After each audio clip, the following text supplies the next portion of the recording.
President Uhuru Kenyatta and opposition chief Raila Odinga pulled a shocker on their closest allies in a surprise deal that is likely to radically alter the country's political equation. After nearly 9 months of charged political electioneering that pushed Kenya to the brink of disintegration, Uhuru and Raila publicly met after days of delicate and closely guarded behind-the-scenes negotiations. In what rekindled memories of the Grand Coalition deal, the two protagonists announced that they had buried the hatchet and agreed to roll out a program that will implement our shared objectives.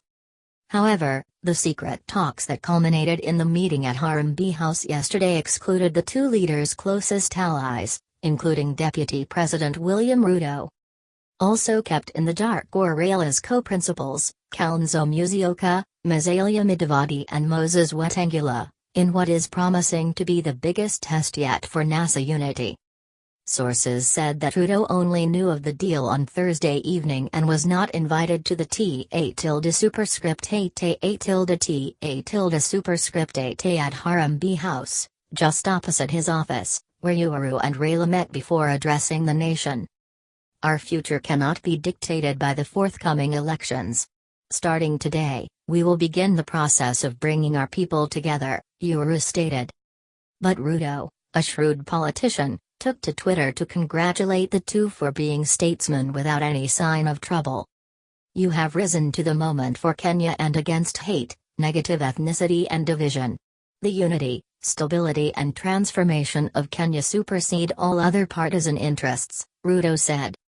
But in what rekindled memories of his January 30 swearing-in, Raila's opposition partners admitted they were not privy to the Raila-Uhuru talks.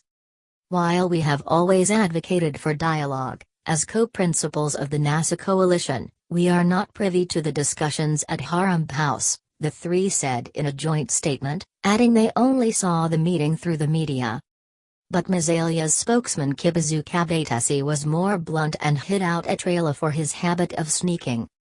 Kabetesi said, "Our questions are, has he, Raila, finally accepted the legitimacy of Uhuru Kenyatta as the President of the Republic of Kenya? This habit of sneaking is not very good for confidence building in the coalition."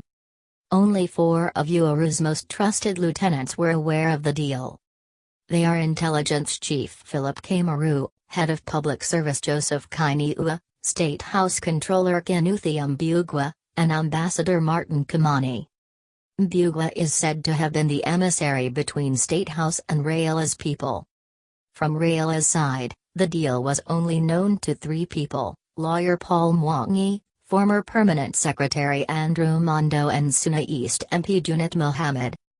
Although United States Secretary of State Rex Tilerson's visit is understood to have heightened the urgency of the deal, talks are said to have started a few weeks ago.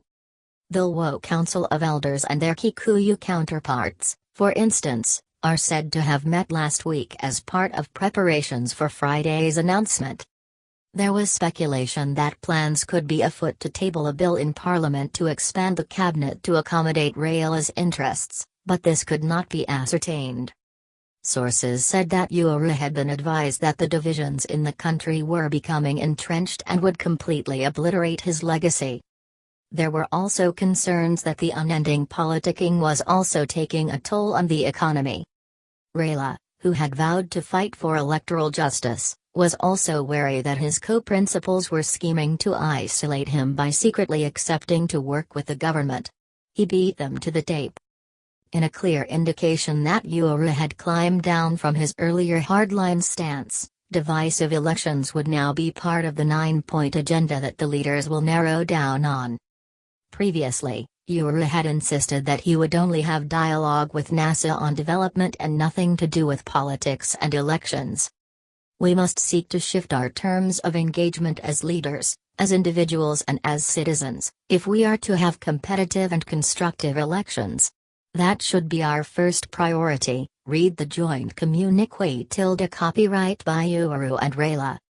Other issues that have been identified are ethnic antagonism and competition, lack of a national ethos, inclusivity, devolution, safety and security, corruption, shared prosperity as well as respect for human and civil rights. It was telling that the 8-page joint communique tilde copyright issued from the office of the president referred to Raila as His Excellency throughout, signaling that Uhuru could be intent on handing him a bigger role as part of the National Unity Partnership. Raila is always addressed as the Right Honourable, a salutation he acquired when he served as Prime Minister in the Grand Coalition. According to the plan, Raila and Uhuru will establish a joint office with advisors to assist in the implementation of the roadmap. Counter-Terrorism Center head Kimani and lawyer Paul Mwangi will spearhead the establishment of the program. In the life of any nation, a time comes when the people and their leaders must audit the progress made towards the attainment of the goals and prayers laid out at the founding of the nation, Raila said. Sources close to the deal told The Star in confidence that the two leaders had taken personal decisions as the sons of the two foremost political families that have held the country to ransom politically. They want to bequeath the united country to future generations as they serve out their political careers. They don't want to retire from politics and leave an even more divided country. They want to fix the history that has been carried on from their fathers.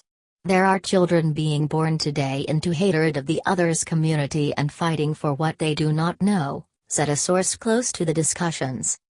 The source added that Raila did not care what would happen to the opposition NASA unity as he is focused on a legacy. From the way he is talking, he wouldn't bother. He is ready to chart a new path. He has fought for this country, brought about multi-partyism and a new constitution.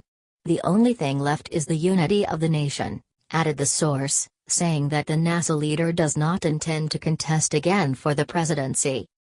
While it restores Raila to statesmanship, for Uhuru it will be another masterstroke after successfully forging a coalition in 2013 with Ruto from the bitterness of the 2008 post-election violence crisis that mainly pitted the Kikuyu and Kalenjin communities.